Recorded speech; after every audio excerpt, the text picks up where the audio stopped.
अस्सलाम वालेकुम। आज मैं पराठा बनाना 3 कोण का फुल वीडियो में बताऊंगी। ये रहा आटा। आटा को मैंने गूंद ली हूँ। इस तरह से लोई निकालूंगी, इसे बराबर से बेलूंगी।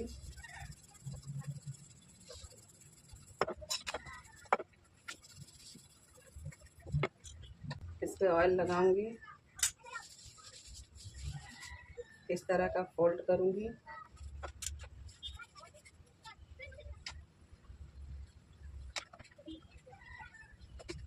अब इसे बराबर से बेलूंगी।